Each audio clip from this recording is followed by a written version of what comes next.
Hi there, my name's Michael and welcome to Tabletop-Infiltrator. Today we'll be looking at how I got on over the last week with my second squad of infiltrators and my next character for my army, a Primaris Apothecary. We'll then be looking at his datasheet and any useful stratagems, and then rolling some dice on the tabletop in a scenario I've set up to show you how I'm going to use him in my army.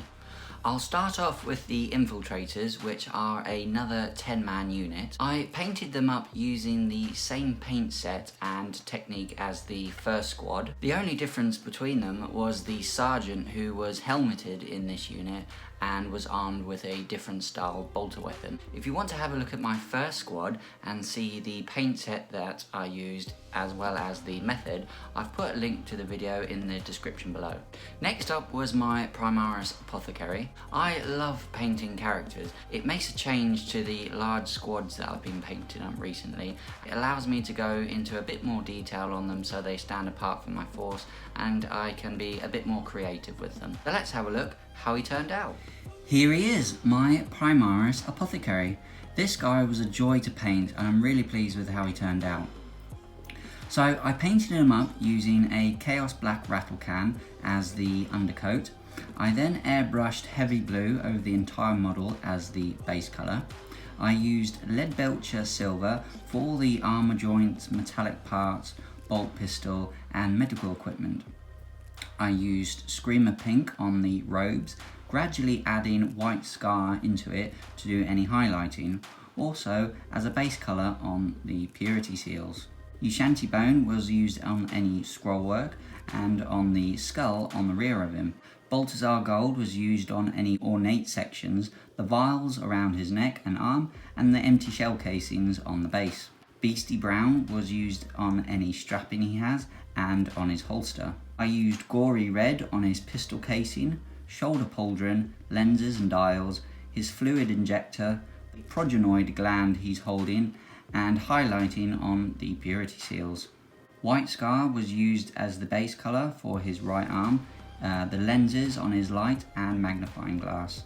Molten Oil was used to wash the entire model, along with Cassandora Yellow on the light unit and Druki Violet on the magnifying glass. Cold Grey was used on the masonry he was standing on and as an undercoat on his head. Hadean Flesh Tone was used as the base colour for the head, washed with Molten Oil and then re-highlighted using the base colour. Sick Green was used on his left hand arm screen and the other fluid injector. The base was covered in the sand from the beach, stuck down with PVA glue, and then covered in a layer of flesh wash. One thing I didn't enjoy about this guy was doing his right arm white. I didn't want to do the entire model white, but I wanted something on him to make him stand out as an apothecary. I had to do a lot of layering to build it back up after I'd put the initial wash of Molten Oil on it, and absolutely thumbs up to anyone painting white. I hate it, and I'm never going to do an army in white. Let me know what you think about him in the comment section below. He does also need a suitable name, so any suggestions would be really appreciated. Let's now have a look at his datasheet, any possible upgrades, and suitable stratagems he could use in-game. So the Primaris Apothecary is an elite choice.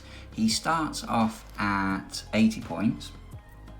He has a movement of 6, a weapon skill 3+, ballistic skill 3+, strength 4, toughness 4, 5 wounds, 4 attacks, leadership of 8 and a 3+ save. He's equipped with an Absolver bolt pistol, reductor pistol, frag grenades and crack grenades. The Absolver bolt pistol is range 18, pistol 1, strength 5, -1 and 2 damage, and the reductor pistol is a range 3 inches, pistol 1, strength 4, -4 and 2 damage. So the Absolver is an okay weapon, and the reductor is -4 AP, so it's good AP, good damage, but the range limits you to using it in close combat. But if he does ever get stuck into close combat, it's a nasty little weapon that he can use. So his abilities, he has Angels of Death, which gives him access to And They Shall Know No Fear, Bolt of Discipline, Shock Assault and Combat Doctrines. He has combat restorative, so at the end of your movement phase, this model can heal one friendly infantry or biker model whose unit is within 3 inches of him. That model regains up to D3 lost wounds. Each model can only be healed once per turn. He then has a Narthesium, I'm pretty sure that's how you say it, while a friendly infantry biker unit is within 3 inches of this model. Each time a model in that unit would lose a wound, roll 1d6. On a 6, that wound is not lost, so a 6 up, feel no pain. So already a really useful unit for 80 points. You're getting that D3 lost wounds, and you're also getting a 6 up, feel no pain within 3 inches of him. So he is really useful at 80 points. His keywords are Imperium, Adeptus Astartes, Infantry, Character, Primaris, and Primaris Apothecary.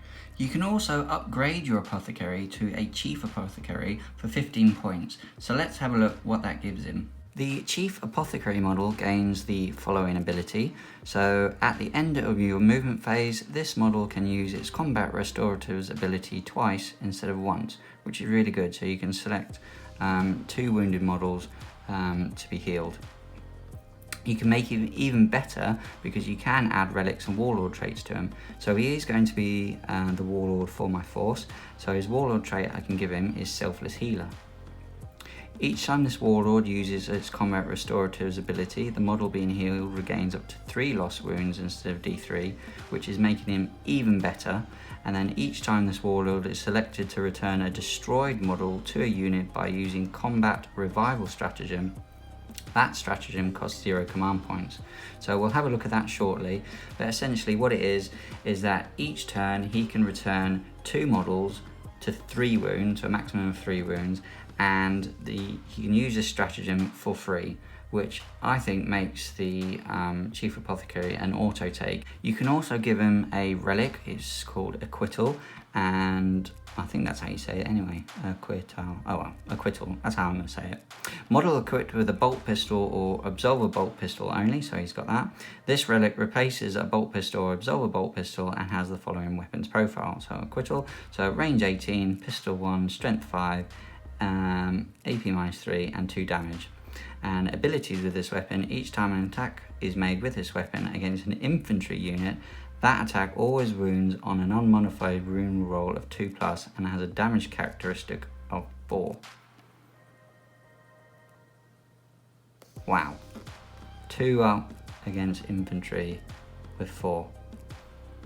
It's really good, but he's acting more of a support unit only. And to be honest, I'm already getting my value out of his points by giving him Selfless Healer and upgrading him to a Chief Apothecary anyway. So I think I'll stay away from that for now, but so far, even without taking that, he's really good. With all his upgrades, he comes out at 95 points, which is an absolute bargain for what you get. He makes any unit he's close to super survivable, and he easily makes his points value back over the course of a game. And as long as Games Workshop don't nerf him in the future, I really do think he'll be an auto include in any army that I do. So looking at his stratagems, when it comes to stratagems for units, from now on, instead of listing everything you could have access to, I'm just going to mention the ones which will be key to the unit, just so I'm not waffling on for ages. So with the Apothecary, there really is only one stratagem that you should be taking into consideration every turn, and that's Combat Revival. So for 1 command point, use this stratagem at the end of your movement phase, select 1 chapter Apothecary unit from your army, and then select 1 friendly chapter infantry or chapter biker unit that is not at its starting strength and is within 3 inches of that Apothecary. One of the selected unit's destroyed models is returned to its unit with its full wounds remaining. So for 1 command point, you can bring back an entire model. So that's really good if he's supporting like aggressors or terminators or hellblasters. Bringing back a model with full wounds is brilliant. And then by upgrading him to a Chief Apothecary, you get to use that stratagem free every turn. So I think that's brilliant. and makes him one of the most key and probably powerful units in the Space Marine Codex at the minute. So that was fairly straightforward with his stratagems. So how do I plan to use him on the tabletop? I've set up a scenario, so let's check it out. So here we have two 10-man infiltrator squads supported by the captain with the chapter master upgrade and the apothecary with the chief apothecary upgrade. And against them we have a 10-man Necron warrior squad. We are fighting over the possession of this center objective, and it is currently the Necron shooting phase. The warriors are armed with Gorse flayers, which are range 24, rapid fire 1, strength 4, AP -1 and 1 damage. They're just out of rapid fire range, so it will be 10 shots in total going into this squad here over on the left hand side. Necron warriors have a ballistic skill of 3+, so they're hitting on 3s.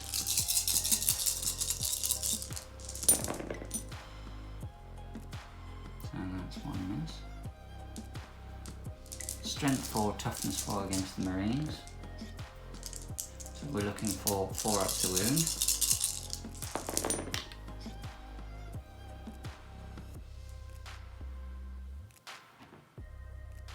And that's pretty good. AP -1, so the Marine's armor goes from a 3 up to a 4 up.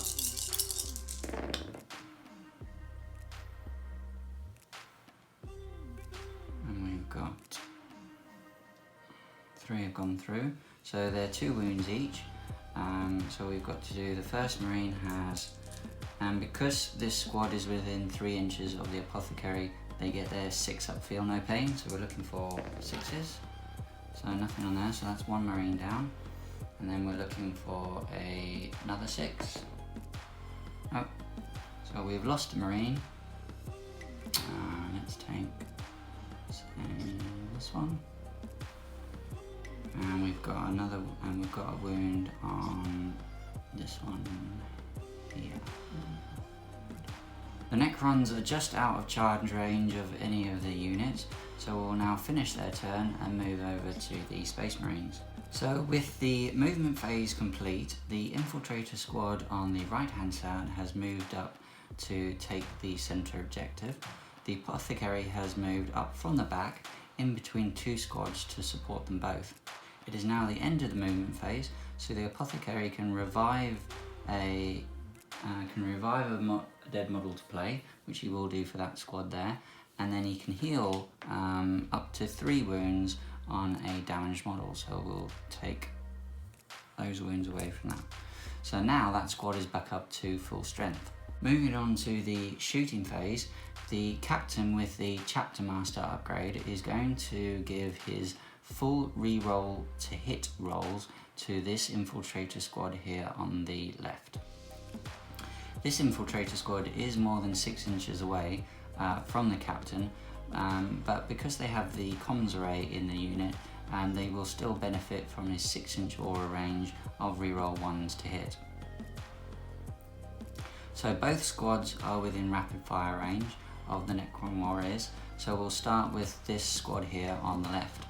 So for this scenario, we're going to be in the tactical doctrine, which will give an extra pip of damage for the bolter weapons on both squads. The infiltrators are armed with marksman bolt carbines, which are range 24, rapid fire 1, strength 4, AP 0 and damage 1. Their ballistic skill is 3+, so we're looking for 3s to hit, re-rolling everything from the captain.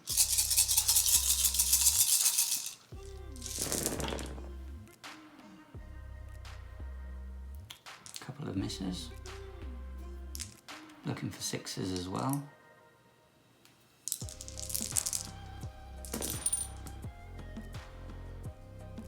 Some misses.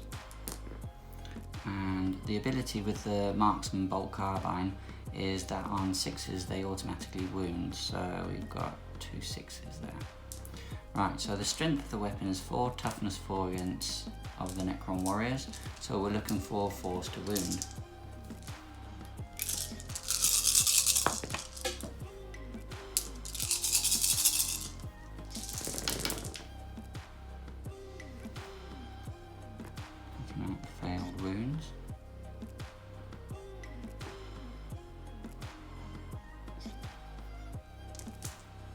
AP -1 because we're in the Tactical Doctrine. So the Necron Warrior's save goes from a 4 up to a 5 up.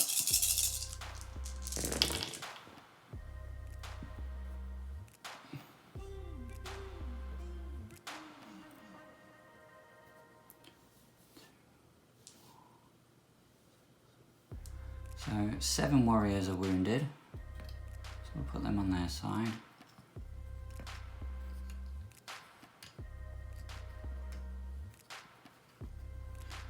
That's the shooting over from that squad. Now the warriors will try and resurrect, so we're looking for 5s, re-rolling 1s because they're Necron warriors.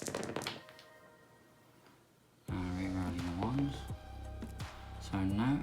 So no saves made there, so 7 Necron warriors are removed from play. Let's see if we can finish off the Necrons with the second squad of infiltrators. So they are within rapid fire range. So we're looking for 3s to hit, re-rolling 1s from the captain's aura ability.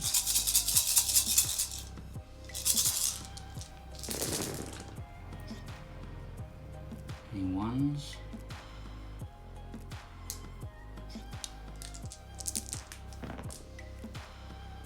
And let's take out the 6s, which have auto-wounded. It's quite good, this roll.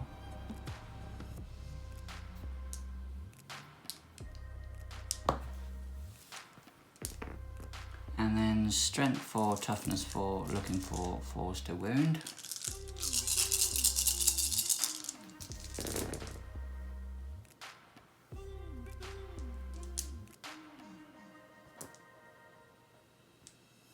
AP -1 because of the Tactical Doctrine. And we're looking for the wipeout here. 5 ups. 2, 4, 6, and that's the Necron Warrior squad destroyed. And because the squad is completely destroyed, they don't get access to resurrection protocols. So that's it. That's a good demonstration of how the Apothecary can support a gun line. This squad here on the left was damaged and had lost a model, and in their turn the Space Marines were able to heal that model and bring that other model back into the game. Now this is just infiltrator squads firing a very basic weapon. If the Apothecary was supporting aggressors or terminators or hellblasters, the fact that you can bring those expensive and quite valuable gunline units back into the game turn after turn is incredibly beneficial to your army, and that it will mean that your opponent will have to put a huge amount of firepower into a particular unit that he is supporting in order to eradicate it. Right then, with the Necrons destroyed, what's the next unit to hit my painting desk? Well, I'm moving away from shooter units and I'm going to paint 2 5-man assault intercessor squads, which I got in the Indominus box set. These guys can deal out a surprisingly large amount of damage for the small squad sizes that you can have them in. It'll give my army a much needed assault element, which currently they don't have. So I'm really looking forward to getting them on the tabletop. So that's it from me for another week. If you've enjoyed the video, please consider giving me a thumbs up, and if you haven't, give me a thumbs down. And if you want to support the channel, hit that subscribe button. It really does help the channel grow. And again, comment below with any hints and tips for myself and for the future development of my Space Marine army. And hopefully I'll see you next time.